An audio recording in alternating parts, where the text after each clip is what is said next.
اللہ علیہ نے حجت اللہ البالغہ کے آغاز میں اس کتاب کا موضوع، اس کی ضرورت اور اس کی تصنیف کی وجہ بیان فرمائی ہے۔ پہلے تمہید میں علم حدیث کا تعارف کروایا ہے اور اس کے مختلف دائرے بیان کیے ہیں۔ پھر مقدمہ سے وہ باقاعدہ کتاب کا آغاز کرتے ہیں۔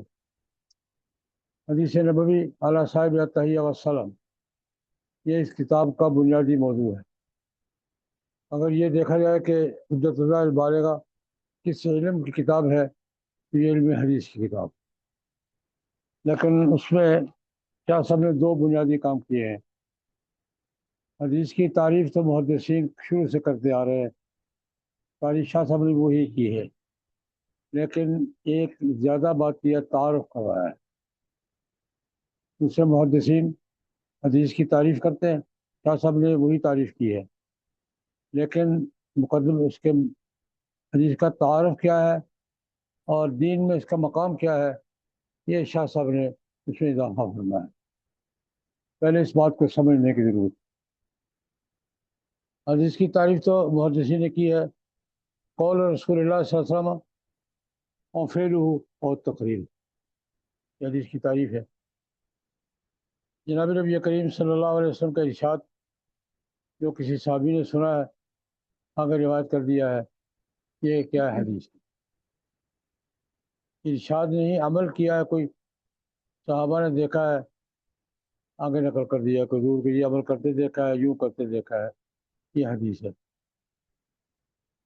حضور نے فرمایا بھی کچھ نہیں، کیا بھی کچھ نہیں، کسی صحابی نے بات کی ہے، حضور کے علم میں آئی ہے، حضور نے نکیر نہیں فرمائی، خاموشی سے قبول کر لی ہے، یہ حضور کی حدیث ہے۔ صحابی نے عمل کیا ہے کوئی، حضور کے علم میں آیا ہے، حضور نے دیکھا ہے، اس پر نکیر نہیں فرمائی، یہ حدیث ہے۔ یہ تین دائرے حدیث کے تمام محدثین بیان فرماتے ہیں۔ شاہ صاحب نے بھی یہی فرمایا کہ حدیث اس کو کہتے ہیں۔ لیکن دینی نظام تعلیم میں، دینی نظام ہدایت میں حدیث کا مقام کیا ہے؟ شاہ صاحب ان عمدۃ العلوم الیقینیۃ ورثہ ومبنى الفنون الدینیۃ واساسہ وہ علم الحدیث، یہ تمام علوم یقینیہ کی بنیاد، علوم یقینیہ وحی کی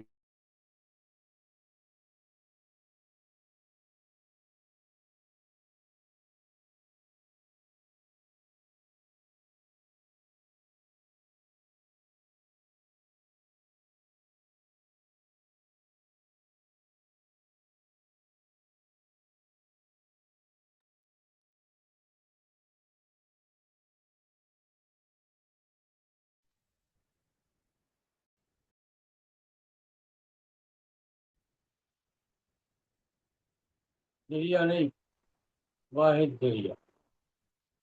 اس بات کو اچھی طرح سمجھنے کی ضرورت ہے کہ دین کے علوم یقین وحی کے علوم ہوں یا دینی علوم کا مثلا اصول فقہ ہے، حدیث ہے، فقہ ہے، احکام ہے، قوانین ہے، فنون دینی ہے، ان تک رسائی کا ذریعہ کیا ہے؟ حدیث۔ مثلا پہلی بات قرآن پاک کے حوالے سے سمجھ لیں، قرآن پاک تک رسائی کا ذریعہ حدیث ہے، قرآن پاک کے متن تک رسائی کا ذریعہ حدیث ہے۔ مثال کے طور پر قرآن پاک کی پہلی 5 آیات ہے، اعوذ باللہ من الشیطان الرجیم، بسم اللہ الرحمن الرحیم، اقرأ بسم ربک الذی خلق، خلق الانسان من علق، اقرأ وربک الاکرم الذی علم بالقلم علم الانسان ما لم یعلم۔ یہ 5 آیتیں ہیں، پہلی وحی ہر مسلمان جانتا ہے، لیکن یہ 5 آیتیں ہمیں غار ہرا سے ملی ہیں۔ غار ہرا کا واقعہ ہے،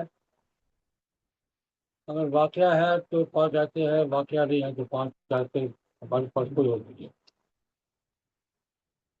اور غار ہرا کا واقعہ بھی حدیث سے ملا ہے۔ جناب نبی کریم صلی اللہ علیہ وسلم کے ساتھ واقعہ پیش آیا حضور نے بیان فرمایا، صحابہ نے یاد کر دیا، یہ کیا ہے؟ حدیث۔ قرآن پاک کی پہلی وہی 5 آیتیں، غار حرا کا واقعہ اور حدیث، اگر یہ ہے تو 5 آیتیں بھی ہیں، اور اگر بالفرض یہ نہیں ہے تو پھر 5 آیتیں گریا برباد، نہ کوئی صنعت نہ کوئی دلیل۔ یہ ایک مثال کے طور پر میں نے کہا ہے، ورنہ قرآن پاک کا کوئی ایک لفظ، کوئی ایک جملہ، کوئی ایک آیت بھی ایسی نہیں ہے جو قال رسول اللہ کے بغیر قرآن میں آ گئی۔ الحمدللہ رب العالمین سے لے کر من الجنۃ والناس تک کوئی ایک لفظ بھی ایسا نہیں ہے جس کے پیچھے قال رسول اللہ کی سند رہا۔ رسول اللہ نے فرمائی وہی آئی ہے، لکھ لو، لکھ لو۔ اور خدا نہ خواستہ کسی لفظ یا جملے کے پیچھے قال رسول اللہ نہیں ہے تو قرآن کا جملہ ہے، تو قرآن میں شامل ہو جائے گا۔ پہلی بات، قرآن پاک کا مطلب، قرآن پاک کی ترتیب، قرآن پاک کی آیات، قرآن پاک کے جملے، قرآن پاک کے الفاظ، ان تک رسائی کا ہمارے پاس سورس صرف واحد سورس حدیث ہے۔ حضور نے فرمایا مجھ پہ یہ وہی آئی ہے، جبریل نے ہمیں تو نہیں پوچھا بات، حضور کو پوچھا نہیں۔ حضور نے نقل کی کہ جبریل یہ آیتیں لے کر آئے تھے۔ تو قرآن پاک کے متن، ترتیب، الفاظ تک رسائی کا واحد ذریعہ کیا ہے؟ دوسرا نمبر پر قرآن پاک کو سمجھنے کے لیے اللہ رب العزت نے جناب نبی کریم صلی اللہ علیہ وسلم کے ذمہ 2 کام لگائے تھے۔ ایک یہ کرا، قرآن پاک پڑھ کے سنا، یتلو علیہم آیاتہ، تلاوت کی تو پڑھ کے سنا، یہ تقرأہ علی الناس، یہ قرآن پاک کو نازل ہوا تاکہ آپ پڑھیں، لیکن قرآن پاک کا مفہوم اور بیان اور وضاحت بھی حضور کے ذمہ ہے۔ یتلو علیہم آیاتہ بھی حضور کی ذمہ داری ہے، یعلمہم الکتاب بھی حضور کی ذمہ داری۔ ایک ہے تلاوت، ایک ہے تعلیم۔ تعلیم کا معنی کیا ہے؟ اس کی وضاحت کیا ہے کہ اس آیت کا مطلب کیا ہے، اس جملے کا مفہوم کیا ہے، تعلیم کسے کہتے ہیں؟ یتلو بھی حضور کی ذمہ داری ہے، اور یعلمہم بھی کس کی ذمہ داری ہے؟ اب ہماری قربائی کی اللہ سے معلوم کے لے لیں،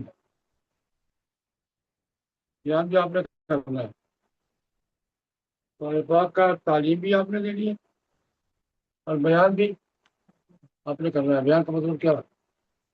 اس آیت کا یہ مطلب ہے، اس جملے کا یہ مطلب ہے۔ اس میں اتھارٹی کون ہے؟ نبی کریم۔ ایک اور وضاحت دیا قرآن پاک نے، تو حضور جو بیان فرمائیں گے وہ اللہ کی طرف سے ہوگا۔ قرآن پاک میں اس کی صراحت ہے۔ جناب ابن عباس سے رضی اللہ عنہ فرماتے ہیں، جناب نبی کریم صلی اللہ علیہ وسلم کا ابتدا میں کچھ عرصہ معمول رہا، جبریل علیہ السلام سے قرآن پاک کی وحی سن رہے ہیں، ساتھ ساتھ دہرا رہے ہیں۔ اللہ نے فرمایا نہیں، نہ تو ہر ایک بھی لسان ہے، سنتے ہوئے نہیں پڑھے، سنتے ہوئے نہیں پڑھے، خاموشی سے سنیں۔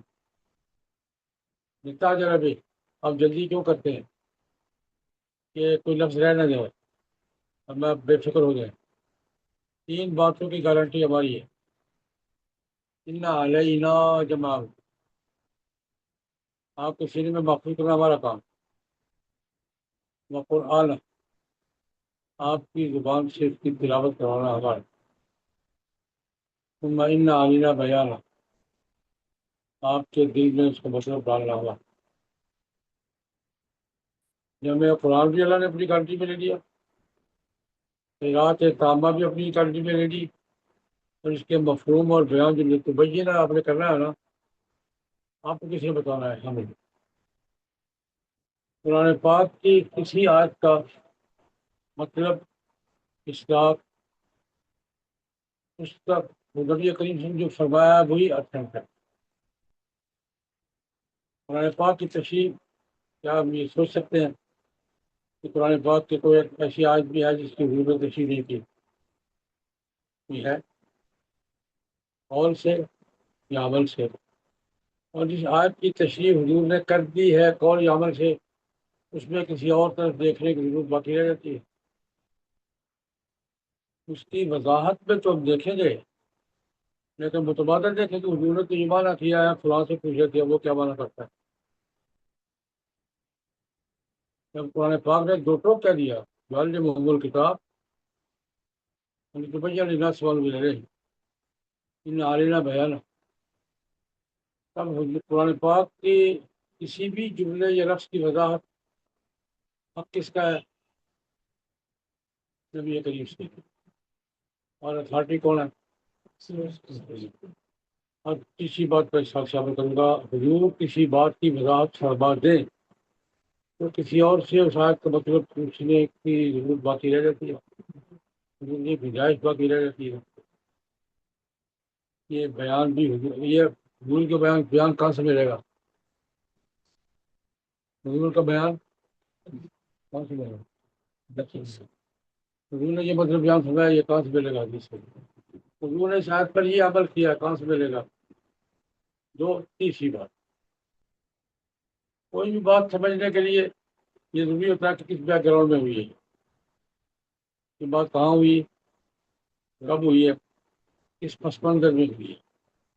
جب تک گفتگو کا بیک گراؤنڈ اور پس منظر سامنے نہ ہو، اس گفتگو کا مطلب صحیح سمجھا جا سکتا ہے؟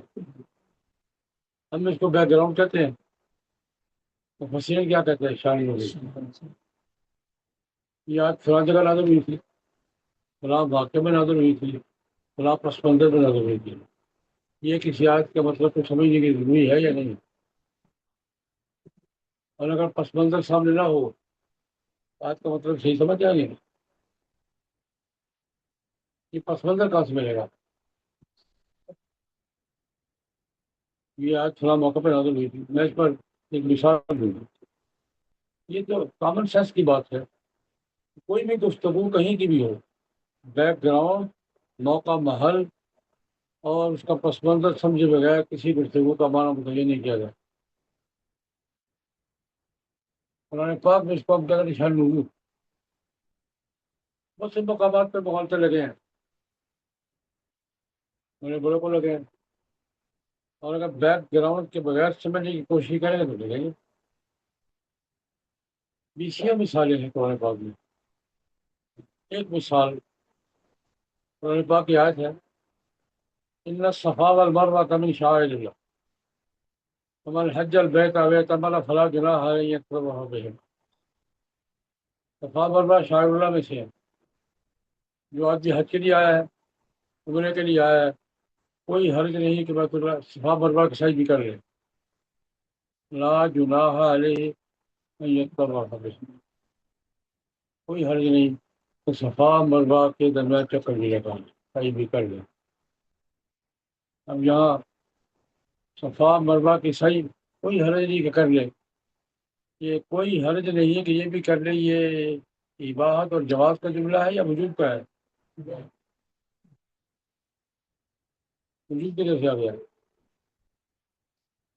یہ اشکال سب سے پہلے حضرت عروہ بن زبیر رضی اللہ تعالیٰ عنہ کے سامنے آیا، ابا جی سے پوچھا، بخاری کی روایت ہے، ام المؤمنین حضرت عائشہ رضی اللہ عنہا سے عروہ بن بھاگے پوچھے، بھاگا ہے بیٹا ہے، کون سے پلا ہے؟ ابا جی قرآن تو کہتا ہے کہ صفا مروا شعائر اللہ میں سے ہے، جو حج کے لیے آئے یا عمرے کے لیے آئے کوئی حرج نہیں کہ صحیح بھی کر لیں۔ وجوب کی طرف سے آ گیا۔ آیات کا سیاق و سباق وجوب بتاتا ہے، اور صفا مروا کی صحیح کے بعد عمرہ ہو جائے گا، حج ہو جائے گا۔ عروہ بن زبیر نے سوال کیا حضرت عائشہ سے کہ وجوب کہاں سے آیا ہے؟ حضرت عائشہ نے کیا جواب دیا؟ اللہ بیٹا تمہیں نہیں کہا گیا اس لیے تمہیں سمجھ نہیں آیا، ان کو کہا گیا تھا ان کو سمجھ آ گیا۔ ہم نے یہاں ایک منچ نے مسئلہ حل کیا کہ نیا مسئلہ کھڑا کر دیا. پہلا مسئلہ حل کیا نیا کھڑا کر دیا. تمہاری لیے نہیں ہے. میری نہیں. ہاں تمہاری لیے نہیں. تمہیں نہیں کہا گیا, تمہیں سمجھ نہیں آیا. جن کو کہا گیا ان کو سمجھ میں آ گیا. اب بات یہ ہے جاہلیت کے زمانے میں لوگ حج پہ آتے تھے, عمرے پہ آتے تھے. قریشی اور ان کے حلیف قبائل بیت اللہ کا طواف بھی کرتے تھے, صفا مروا کی سعی. اور دوسرے قبائل بیت اللہ کا طواف تو کرتے تھے, صفا مروا کی سعی نہیں کرتے تھے. جن کی ماں ہے وہ دوڑے, ہم تو دوڑے. جن کی ماں ہے وہ دوڑے, ہم تو دوڑے. اور کہتے تھے یہ کیا بات ہوئی کہ ماں دوڑی ہے, کیا مطلب ہوتے تو صحیح رہے. ان قبائل میں انصار کے دونوں قبیلے, اوس اور خزرج دونوں, یہ صفا مروا کی صحیح نہیں کرتے. انس بن مالک کہتے ہیں بخاری کی بات, کننا نتحرج کننا نتعصم, ہم اس کو عرض کی بات سمجھتے تھے, گناہ کی بات یہ کیا جاہلیت کی بات ہے یار, ماں دوڑی نہیں دوڑا. جب حج کا حکم آیا انصار مدینہ نے پوچھا تھا رسول اللہ صلی اللہ علیہ وسلم, یا رسول اللہ آپ لوگ تو طواف اور سعی دونوں کریں گے, ہم تو صحیح نہیں کیا کرتے تھے, ہم طواف کے بعد کیا کریں گے. ان کو اللہ نے کہا کوئی حل دیا کر دیا. یہ لا جناح ہے کس کو کہا گیا ہے, جو کہتے ہیں کننا نتحرج کننا نتحرج. ہم اس کو جاہلیت کی بات سمجھتے تھے, ہم اس کو گناہ کی بات سمجھتے تھے, ہم نہیں کرتے تھے. انصار مدینہ نے سوال کیا, یا رسول اللہ حج پہ جا رہے ہیں, آپ قریشی آپ تو طواف بھی کریں گے صحیح بھی کریں گے, ہم صحیح تو نہیں کریں گے, تو کیا کریں گے. متبادل کیا ہے, اللہ نے فرمایا کوئی عظیم پہلے صاحب جو صفا مروا ماں کا مسئلہ نہیں, شاعر مسئلہ ہے. پہلے پوزیشن بازی کی, صفا مروا کیا ہے, من شاعر اللہ, ہمارے جی کا مسئلہ نہیں صرف, تو بات بھی آئی کوئی حل نہیں کرو. یہ اب اس آیت کا یہ پس منظر اگر موجود نہ ہو تو اس آیت کا مصداق طے کر لیں گے آپ, کیا مطلب طے نہیں ہوگا. اور یہ پس منظر کہاں ملے گا, قرآن پاک کی آیات کا پس منظر مصداق اور ماحول, یہ بات تیسری بات کہاں سے ملے گی, چوتھی بات. قرآن پاک نازل ہوتا رہا 23 سال, اس سوسائٹی نے قرآن پاک پر عمل کی, اور 23 سال خدا بھی دیکھتا رہا. قرآن پاک پر صحابہ کا 23 سال کا عمل خدا دیکھتا رہا, نہیں دیکھتا رہا, وہیں بھی جاری رہی. دو چار باتوں پہ ٹوکا بھی, یہ نہیں کرنا تھا یہ نہیں کرنا تھا, لیکن مجموعی طور پر 23 سال کا صحابہ کا عمل قرآن پاک پر وہی نے قبول کر لیا یا نہیں کر لیا. یار جب نکیر جاری ہے, وہی جاری ہے, نکیر نہیں ہو رہی. ایک اور حوالے سے بات کرتا ہوں. نبی کریم صلی اللہ علیہ وسلم نے 23 سال باتیں بھی کی ہیں, اعمال بھی کی ہیں. صحابہ نے باتیں سنی بھی ہیں, عمل بھی کیا ہے, بعض باتوں پر لکیر بھی ہوئی ہے. وہی آخر وقت تک چل رہی ہے, یہ اللہ کی نگرانی آخر وقت تک چل رہی ہے. 23 سال کے ہزارہا اعمال میں, 23 سال کے ہزارہا ارشادات میں نکیر کتنی باتوں پر ہوئی ہے, 4 یا 5 باتوں پر. لما تو حل ما حل اللہ علیہ, لما عظیم کلام حقائق نکیر صورت. جب عبداللہ بن زبیر کی جنازہ کو پڑھ لیا تھا نا, بدر کی قیدی کو چھوڑ دیے, ایک نابینا آیا تھا منہ کیوں موڑ لیا, کتنی باتیں.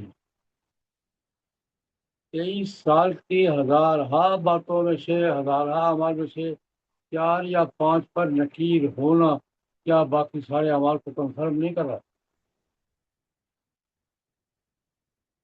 یہ بھی اللہ کی حکمت تھی, 4-5 وقت پر نکیر کرنا.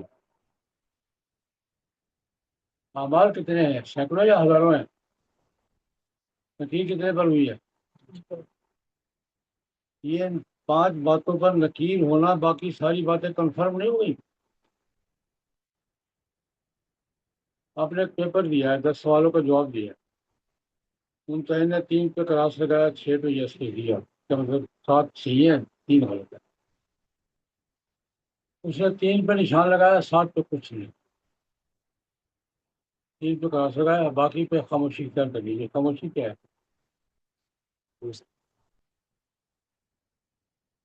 3 پہ کراس لگایا، یہ 3 غلط ہے. 7 پہ کچھ نہیں لکھا. کہ کچھ نہ لکھنا کیا ہوتا ہے؟ صحیح ہے. تو یہ میں کچھ صحابہ کا ہم نے عمل کیا. اگر کہیں غلطی ہوگی تو اس پہ صحابہ کرام کو اللہ پر نہیں ڈانٹا، میں نے بھی ڈانٹا ہی نہیں تھا. وہ اجتماعی سوسائٹی کا عمل جو ہے ان میں 3 4 باتوں پہ لگی ہے، یا یہ ٹھیک ہے یا ٹھیک ہے. تو صحابہ کا عمل بھی کنفرم ہو گیا، 23 سال عمل تو کنفرم ہو گیا. یہ کہاں سے ملے گا؟ قرآن پاک کا متن کہاں سے ملے گا؟ قرآن پاک سے حضور کی قولی عملی وضاحت کہاں سے ملے گی؟ قرآن پاک کی آیات کا شان نزول اور بیک گراؤنڈ کہاں سے ملے گا؟ اور قرآن پاک کی آیات پر صحابہ کرام کا اجتماعی عمل کہاں سے ملے گا؟ قرآن پاک کی ایک بات کی ہمیں حدیث کی کوئی نہیں. بات سمجھ گی؟ پہلے شاہ صاحب نے یہ کہا ان عمدۃ العلوم الیقینیۃ برسا، وہی کے علوم کی بنیاد اور استقلاص اور علم دنیا کی بنا اور اساس علم حدیث ہے. علم تعلیم کیا ہوئی؟ الذی یذکر فیہ ما صدر من رسول المرسلین. حدیث وہ چیز ہے اس میں حضور سے صادر ہونے والی باتیں بیان کی جاتی ہیں، من قول اور فعل اور تقریر. آگے صابر الہدا اندھیرے کے چراغ ہے، معلم الہدا ہدایت کے سنگبیر ہیں، منزلت البدر منیر روشن چاند کی طرح ہے. من قاد لہا بابا، جو جھک گیا اور اس نے یاد کیا، فقد رشد بہتدا بہت ہی خیر کثیر، اور جس نے اعراض کیا منہ پھیرا وہ گھبراہ ہوا، گھوڑے میں گر گیا. ما زادہ الا تفسیر، تفسیر خسارے کے سوا اسے کچھ حاصل نہیں کیا. حضور نے نہیں بھی کی ہے، حکم بھی دیے ہیں، اندرا باتوں سے ڈرایا بھی ہے، بشرا بشارتیں بھی دی ہیں، ضرر امثال بھی بیان کی ہیں، ذکر نصیحتیں بھی کی ہیں. حضور قرآن پاک سے ہٹ کر یہ ان بابوں میں حضور کے ارشادات قرآن پاک جتنے ہیں بلکہ زیادہ ہے، زیادہ قرآن زیادہ ہے. اب یہ بات یہ شاہ صاحب نے حدیث کا کیا کرا ہے دوسرے لفظوں میں، سادہ لفظوں میں، کہ دین کی کسی بھی بات تک رسائی کا واحد سورس کیا ہے؟ حدیث. یہ ایک بات میں طلبا سے کیا کرتا ہوں، تعلیمہ نہ بات. دلائل کی ترتیب میں قرآن پہلے ہے، حدیث بعد میں. دلائل کی ترتیب کیا ہے؟ قرآن، حدیث، اجماع، قیاس. دلائل کی ترتیب میں قرآن پہلے ہے، حدیث بعد میں ہے. ایمان کی ترتیب میں حدیث پہلے ہے، قرآن بعد. یہ ہضم ہو جائے گا نا؟ حدیث پہ ایمان ہے تو قرآن پہ، حدیث پہ نہیں ہے تو قرآن پہ ایمان کا تصور بھی نہیں. دلائل کی ترتیب میں قرآن پہلے ہے، حدیث بعد میں ہے. ایمان کی ترتیب میں حدیث پہلے ہے، قرآن. اگر حدیث میں ایمان ہے تو غار ہرا کے واقعے پر ایمان ہے. حدیث پہ ایمان نہیں ہے تو غار ہرا کے واقعے پر ایمان.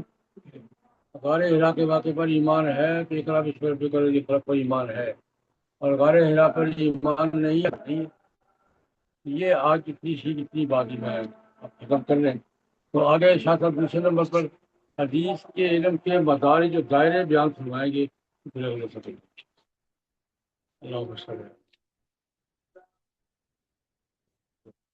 ختم ہو جائے.